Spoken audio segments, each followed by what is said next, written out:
Howdy, folks. Welcome to the Daily Coin. My name is Rory, and today is Monday, December the 11th, 2017. And after a couple of month hiatus, we are back on the air.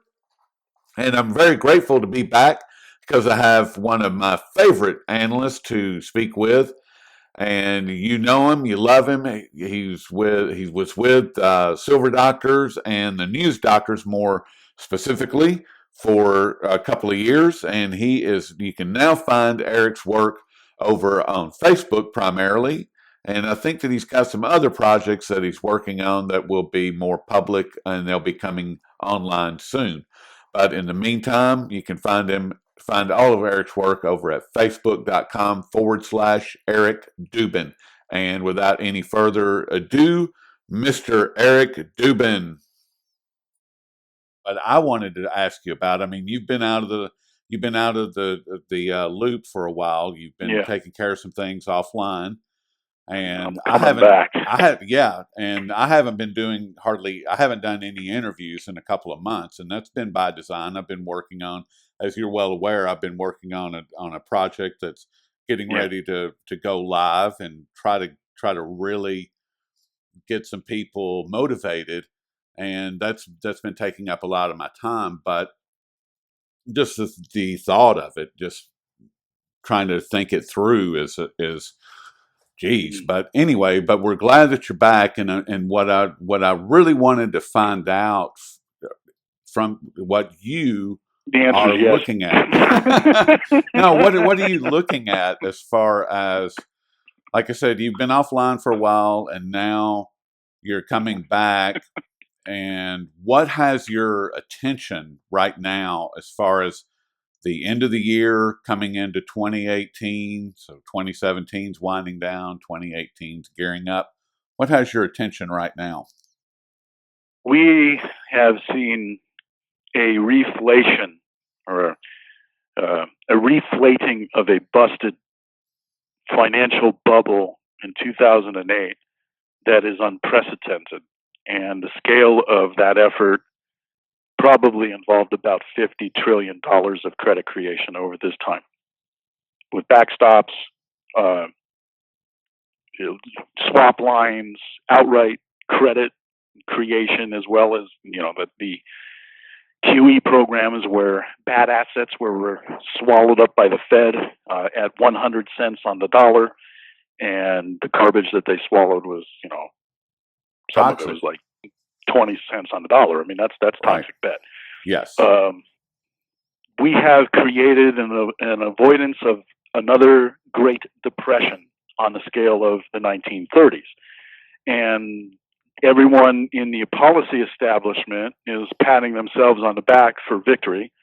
But at the same time, the ones that are truly at the apex of the system and the policymakers at BIS are talking about warnings about how the financial system could easily fall apart based on the fact that there are just so many instabilities built into the nature of how everything is hyper interlinked and how debt has become so large versus real economies and people's ability to service their own personal debt and nations as well.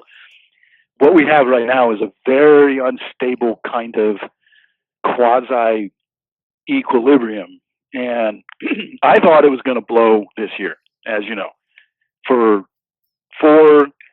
4-5 years now, I've been thinking that 2017 would be the year where the stresses would be just too great, and the very act of what we have seen that has created the ability for the powers that be to maintain the system and the house of cards that exists today has been a level of credit creation that is just absolutely mind-boggling. $300 billion per month at times through various ways has been pumped into world financial systems. And that kind of flow has basically, I never thought that they would be willing to do something like that, first of all. And the magnitude of that kind of flow as well is kind of like how one would expect like a blow-off kind of top when you think about assets and how they move. it creates so much instability in the artificial nature of this hyper financialization of darn near everything that I figured even that if they were even to try something as they have done all year, would in fact even be one of the catalysts that would ultimately bring us into a correction, because the interest rate system, the price of money in and of itself is what interest rates are. We have had a 400-year magnitude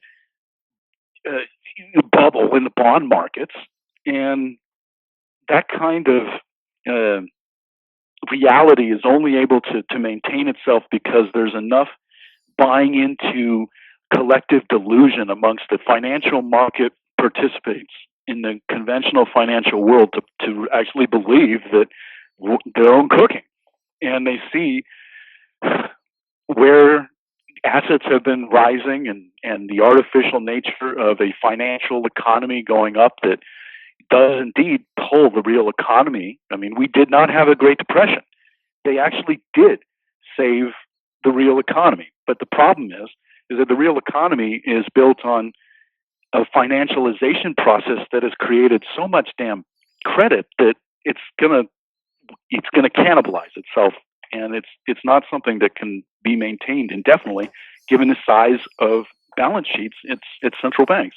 Right. And that's why they want to taper and shrink their balance sheets, and they're talking a good game, and they're talking about raising interest rates, and yes, the Fed is going to raise 25 basis points the next time they meet in a few days, and they've been able to pull this off. I'm astounded. I mean, you and I have talked. I can't remember even how many times you and I have done interviews where we would say, oh, the Greek crisis this year is going to blow everything up, and then it's Shemitah, then it's Brexit, then it's Deutsche Bank. And every time it was very clear that the powers that be have the tools and ability to save the system. And which is amazing. It is. It's astounding. I mean, you remember, I don't remember the exact date, but it was, I think, like in June of 2 years ago when Deutsche Bank was about to just collapse because of people being aware of how rotten many of their assets are on their balance sheet.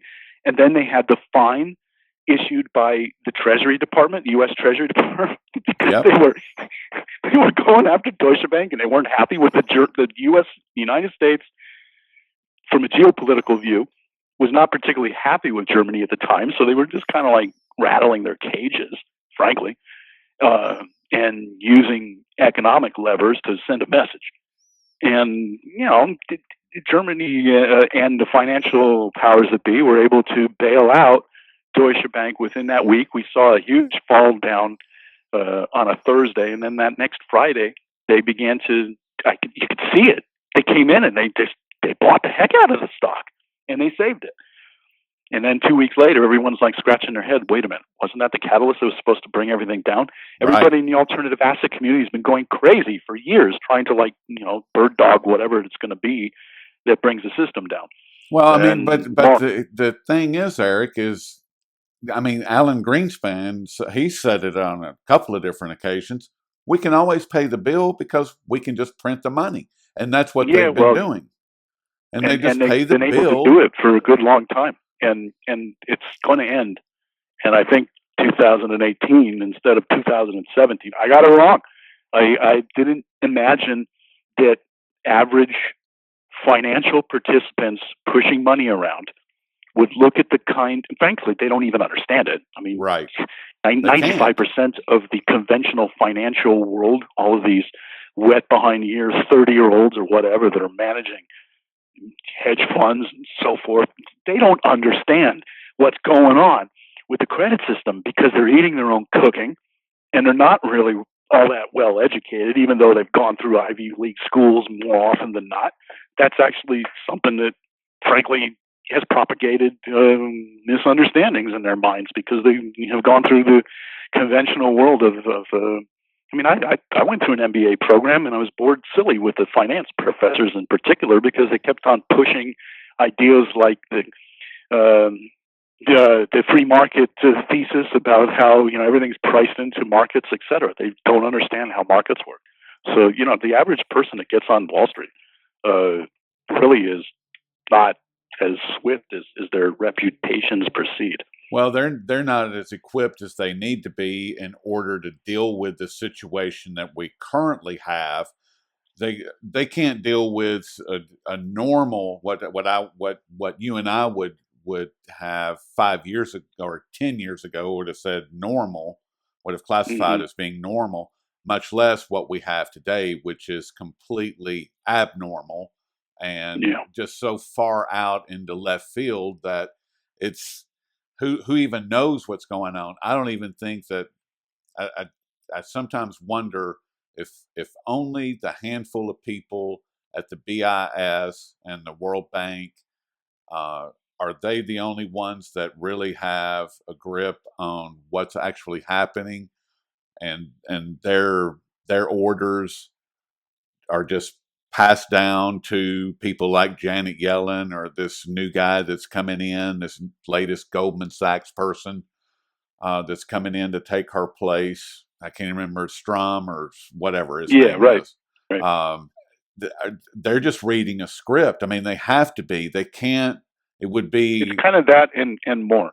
It's there definitely is at the very top of the economic establishment when it comes to the policy community and how they service oligarchical interests. I mean, let's be blunt. right. People like Alan Greenspan are geniuses. They know what the hell's going on. That Yes. guy in 1967 wrote "Golden Economic Freedom" for Ayn Rand's publication at the time. Right. He understands what's going on. He's been a liar all of his damn life, and basically served interests to pad his own life and reputation. And that's where he has been while he served as the Federal Reserve Chairman for a very long time. And now he's actually speaking truth because Right. he Again. recognizes that he's going to look like garbage for posterity. And he cares about how history remembers himself. So, yeah, I mean, he's speaking more freely because he's somewhat out of the system, but the people at the top definitely understand what's going on. Right. Not Yellen.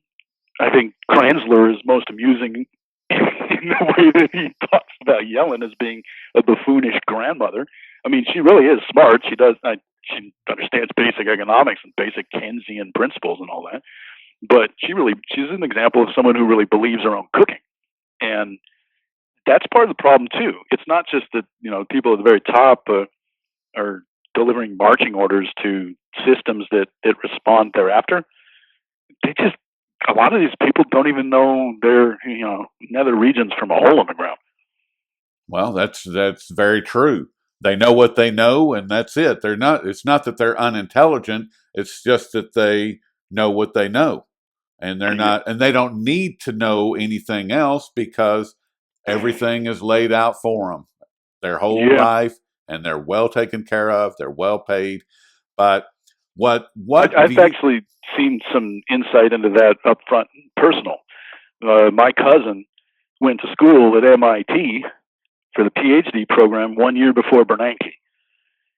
The majority of the people that have flown or moved through the Federal Reserve System and who have been involved with monetary policy in the United States, the very top people, Federal Reserve chairs, etc., went through MIT or the Chicago School. And it's the stories I could tell you about my cousin talking about how, with great admiration about how Bernanke had saved the system, is a great example of how this academic community just is living in a different world. They do Yes. not understand Austrian economics. They do not understand the business cycle. They do not understand the nature of credit. They do not understand the edifice that they've built up, other than the fact that they recognize that it's rather shaky and they're kind of scared. They don't know what to do. Yeah, but that's my point. Is that they don't need to. They don't have to, and they don't need to because they have the tools that they have, and they don't need anything outside of that because For now, everything is what it is. And what I wanted to ask you, Eric, is what about Russia and China and the rest of the world that the outside looking in at this pile of goo that we'll call the Western economy that is teetering at best. And what Well, do you think that we is shouldn't happening overstate the on that case. I side? mean, the Western economy is very strong. It's just that it's hollowed out and unstable Okay. because of the nature of the real. Let me put it to you this way: your audience will understand this. What has been brought into being in the last, even going back in particular when Nixon took us off of the gold standard, which began the hyper financialization of everything. What has happened is that we have seen, as we discussed, the reflation of the 2008 bust and prevention of Great Depression. That's real economic growth. That's real. The trouble is that in order to create it, we created a level of debt that borrows from the future and steals from real economic growth in the future. And the level of interlinkages between this debt edifice that exists now, when it hooks up into the derivatives market, when it hooks up into the financial market, given the level of financialization that has occurred to engender this reflation of the economic systems that we so see with, in the United States, they're like bragging about 4+% unemployment rates, et cetera, and we all know how they manipulate statistics and all that. But suffice it to say, we actually do have an economy that isn't in the Great Depression like the 1930s, because they pulled it off. But it can't go on forever because it's kind of fake. It's got way too many vulnerabilities in the way in which this debt overhang exists. And so it's kind of like the Western centers of power, the United States, Europe, they are strong. We have very strong military capabilities that, for the most part, are in excess of anything that Russia and China combined can put out and project power. I mean, Russia has basically a really weak navy, and so does China. China has one aircraft carrier. The realities are such that, there's going to be another 10 years or so before the world recognizes that the United States is just part of a unipolar world. But that process is happening. Yes. The economics that is unfolding and the changes that we see that you spend so much time focusing on, rightly so, is exactly what's going to, bring about this evolution. The changing underbelly of weakening of economic strength in the West is going to happen at the exact same time that the East is on the ascendance. And in geopolitical theory, there are three planks to power for any given nation or coalition of nations. It's always moral authority, economic power, military power. And we got some pretty serious problems on all fronts, particularly in the United States. Yes, we do. And the moral decay, we don't have enough time to even touch on that. The military, which that's another whole show, and the economy, which is where we're at. And they just announced, missing 44,000 soldiers. The Pentagon can't find 44,000 soldiers that are can't even find 44,000 human beings. Where'd they go? Yeah, it's like, okay, well, this theory, or this what is kind of trudging along at the pace that it is currently. I mean, I agree with a lot of what you said as far as the smoke and mirrors aspect of our economy. There is some substance to it, but there's a lot of smoke and mirrors covering up all of the things that they don't want people to see. Yeah. But yeah. now we in order to get our economy. Hold on. Yeah. Because this is we have a renegade who has just appeared. His name is Maduro, and he is introducing El Petro. And El Petro, the Petro, digital currency backed with oil, gold, and diamonds. Mm. This is coming out of Venezuela. Right. Venezuela has already been in in conversation with China regarding their oil. The oil-backed yuan contract or the yuan-backed oil contract, whatever, that China is going to be launching. Right. All of Over time. these things are tying together. We should say that people have overstated, how rapid China is trying to do that, and that was partly because of the way that story was reported in the media. It was really sloppy. Very sloppy, but that's coming. That it is coming. It's just not here yet, and it's down the road. But it ties into Maduro and what he's doing, because now we have two countries that have been in conversation with one another. Both of them are saying, "Hey, hold on." And it's almost amusing from a geopolitical strategy point of view. I can just imagine how the leaders in China are thinking about this. They're probably thinking, well, okay, Venezuela can go and be the tip of the spear and go and do some, some petri dish developments and experimentation with crypto-based backed real asset digital currencies, and we'll just kind of watch and see what happens. And well, if the United States wants to go and beat them over the head and launch a military invasion or whatever. But we really can't do Venezuela that. out in front and see what happens. Yeah, but they could. I don't mean to be flippant. Well, that would actually make a lot of sense for Russia. I think that's China. what they're doing.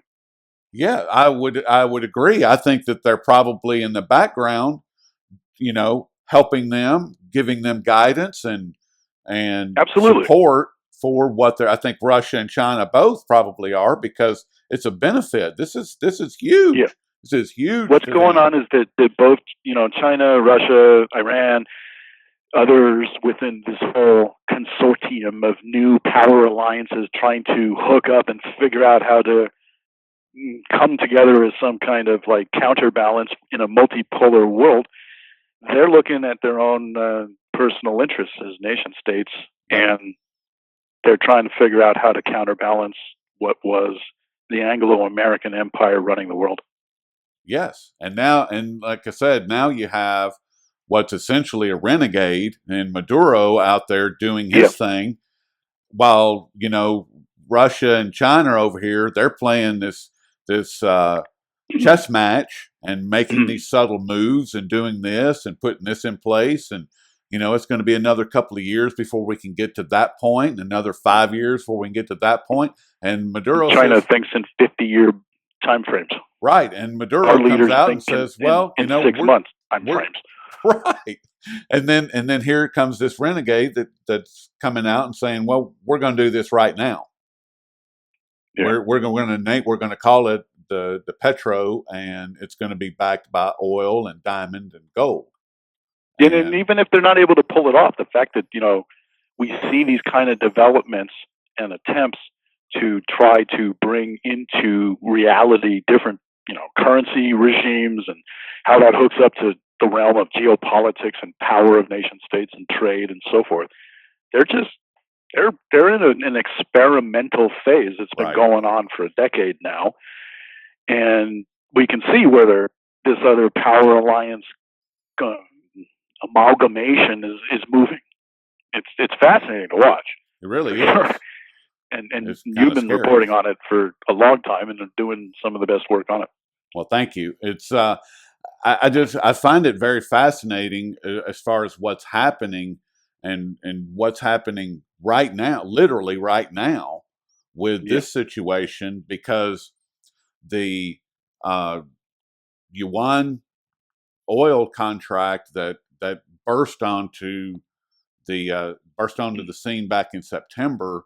Like I said, I agree that it was kind of the reporting on that's been kind of mishandled. Yeah, we should actually explain what happened.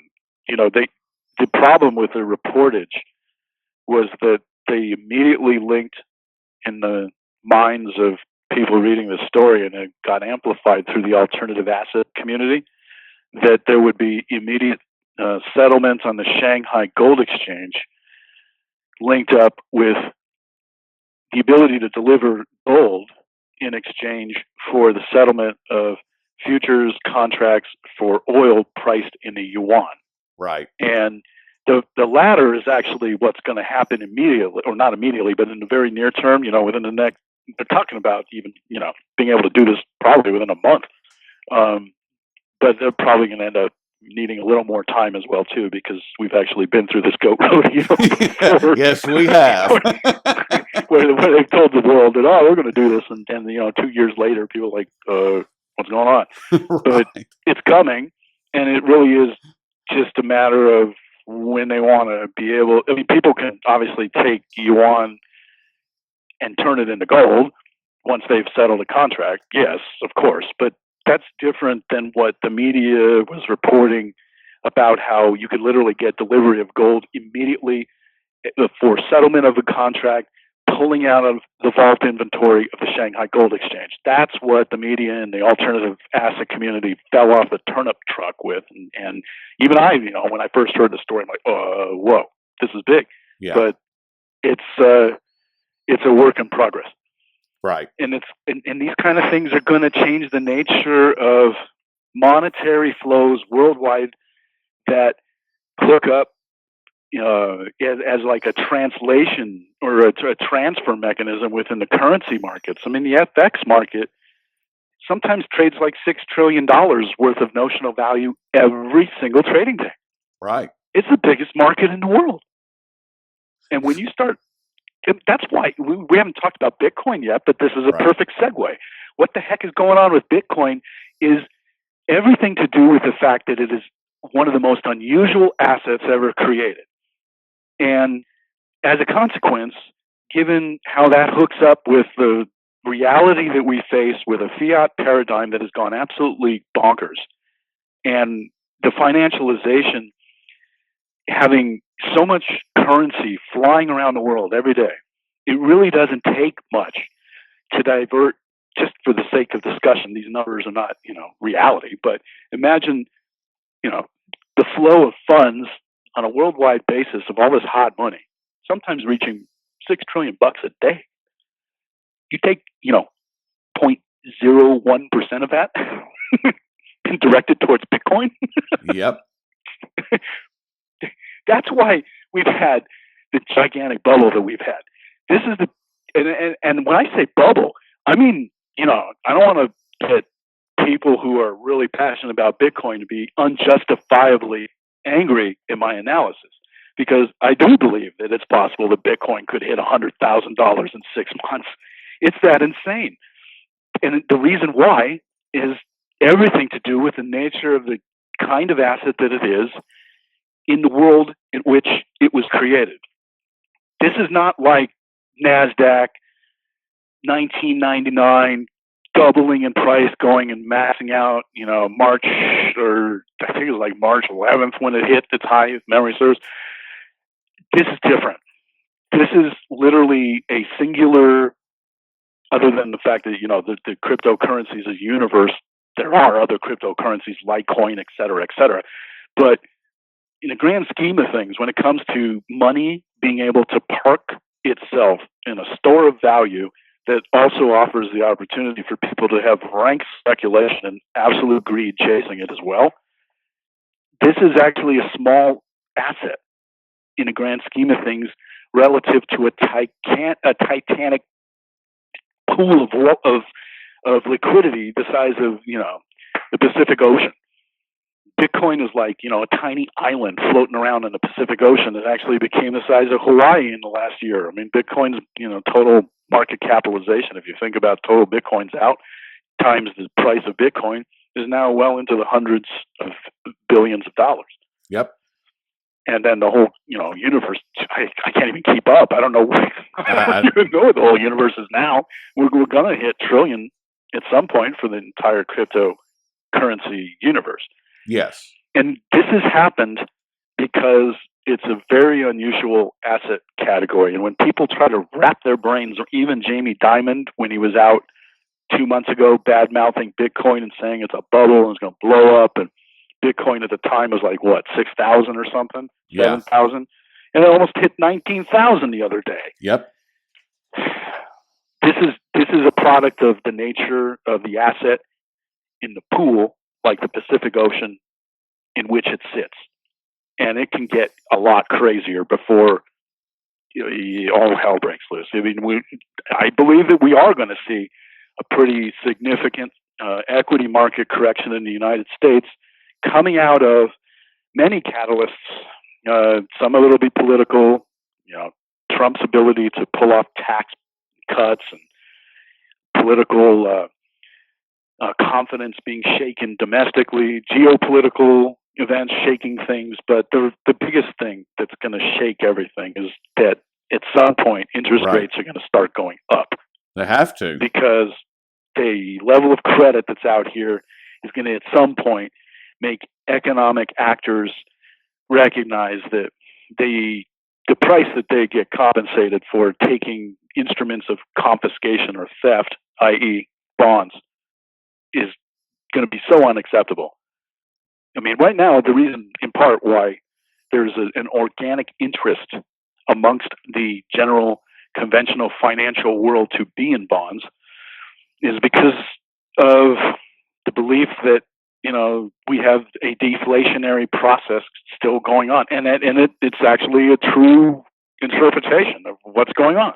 We have this kind of multifaceted, hyper complex, unstable equilibrium where we really do have the simultaneous deflationary forces going on with the fact that we have too much debt and that the central bankers have to dump $300 billion every friggin' month to save the system. And at the same time, we also have the ability to see out of control inflation when all of this liquidity spills over into the real economy, pushes up wages, makes people like Janet Yellen lose their lunch. This is the weirdest kind of economic status quo that is also hyper unstable that I think Western economies have ever seen. I want to come back to gold, then I'll let you get back to your evening. And what's happened recently, Eric, is BRICS trading platform is being talked about in gold. This is something that ties back into what was reported maybe 2014, 2015. Kazakhstan, one of the leaders in Kazakhstan went to the Shanghai Gold Exchange, met with the director of the Shanghai Gold Exchange, and they discussed.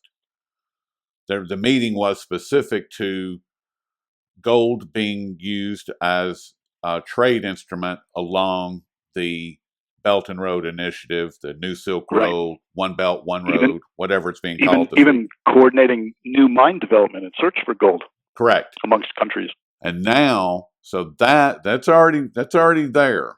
So we already have that conversation. We already have those pieces of the puzzle being worked on. Now, in light of what's happened, what we were talking about a minute ago, as far as Maduro and him losing his mind, and China and Russia, they've been swapping gold back and forth for all year, all of 2017. And they settle their trade in very large categories with their own currencies. They're out of the dollar paradigm when it comes to their bilateral trade, and that is huge. Huge. So now they have, and this is something that both Russia and China have discussed in the past, and now they've brought it more formally to the table as far as being able to assist the other nations within the BRICS, which are India, South Africa, and Brazil. And Brazil is the one that has my undivided attention because it's in this hemisphere. It's not in the Eastern world. Yeah. It's in the Western world. And so now you'll notice as well that the U.S. in particular has been trying to drive wedges into the BRICS amalgamation by it, getting closer to India and trying to get India to rekindle its 70-plus year dance and alliance with the United States and blowing up Brazil and that whole car wash scandal and the craziness that went on with, corruption there. That was a covert operation. Big time. And pushing South Africa against the wall and what's going on. I mean, it's very interesting to see how these two power blocks are facing each other. But at the core of the alliance, you have Russia and China seeing their vested self-interest served with each other, and even the initial Trump, when Trump was on the campaign trail, and the circle of interest that surrounded him, Michael T. Flynn, original, national security advisor, for example, four-star general, who was responsible for leaking in 2012. I believe it was a State Department intelligence assessment that was parlayed with the 17 intelligence agencies that we have in the United States, doing their assessment as to what was going on in Iraq and what that meant with Syria. Michael T. Flynn leaked this thing, clearly proving that the United States was involved with building up ISIS from the remnants of Al Qaeda in Iraq. Yes. What's going on is really just kind of back guano crazy. The United States and its policy structure right now is very fluid as well too. Trump has shifted. I mean, we're going on a big tangent here, but the way the United States is trying to deal with Russia, China, and the rest of the BRICS is quite fascinating. And that plugs in as well too with what's going on with Saudi Arabia. Jeez, it is very dangerous geopolitical developments that are happening now. Whenever major power blocks become unstable and one is rising and another is declining, that is the recipe for war. It really is, and that's what we're looking at, and we already have these sparks flying. Yeah, and we have financial war right now. Absolutely, and covert operations right now. Yep, all of it.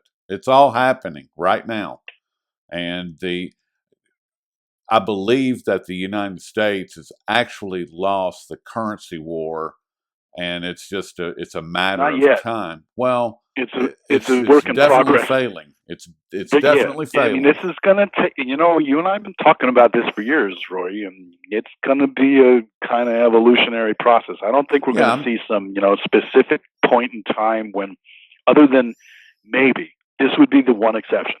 If we have a financial crash, and they literally have to do bank holidays and reorganize currencies, and I'm talking about like the powers that be completely losing control and having to reboot a system. And they've done this before. This is not a hypothetical kind of construct. I mean, these things have happened in history with a regularity that's actually kind of shocking. Yes. We might see something where, you might have some phase shift point of punctuated evolution in our currency markets where an entirely new paradigm comes out of the blue. And they actually plan for this too. They actually have things sitting on the shelf they can pull off as contingency plans to execute in the event some kind of catastrophe like that happens. But yeah, but I didn't mean for it to sound like I'm saying that the dollar's going to crash tomorrow. I don't believe that at all. I know that's where you're coming from. I just need to be careful because so many people in our alternative asset community get all wrapped up in hype and whatnot. No, the reality is a 90% probability, and it's always when a professional forecaster can't nail things perfectly all the time. It's always a matter of just trying to assess what object reality is, what are the probabilities A, B, and C happening, and how that interacts with X, Y, and Z, and creates a synthesis. And the reality is that the highest probability is we're just going to continue to see this kind of evolutionary process that we've already seen. Yeah, and I think that that's probably going to continue maybe for another decade, maybe even a little bit longer than that. And I don't know if you follow J.C. Collins over at Philosophy of Metrics, but that's kind of the timeline. Yeah, he does great work. Yeah, he does great work, and that's kind of the timeline that he's used is 10 to 15 years, and that's right because he went back for the full geopolitical power shift. Remember, geopolitics has three planks: moral authority, economic, and military. And when it comes to the long-term shift of rising China, declining United States over the course of the arc of the next 20 years of time, that's what's going to happen. I think that's. I just want it to be in my lifetime. I want to see it. I want to see it happen. I don't, regardless of how beautiful or how ugly it is, I want to see it. I mean, we would. I mean, if we had a sane world, we would have a multipolar world where nations are not interested in complete and utter total dominance, but in fact trying to expand the economic pie for humanity. right. And right now, the oligarchs that run, power amalgamations that are even above the nation state level. When people think about nation states, they actually have an incorrect understanding of the way power works in our world these days. But we do have amalgamations of like-minded interests in the West and also in China and so forth. And we are definitely seeing some massive changes going on right now. I mean, China basically was the center of the economic universe for the majority of humanity's development. Their economic power extends. I mean, they always were an empire that was rather insular and pointing inward as opposed to projecting their power worldwide. Granted, that's been China's history.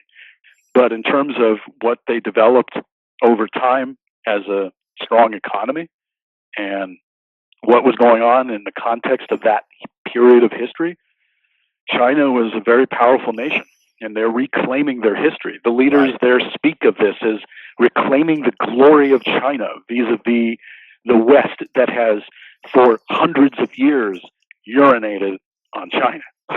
There you go. I mean, I'm being rather, taking some journalistic license with my language, but the Chinese literally think that way. They think about the glory of China returning, and they think in terms of 100-year time frames.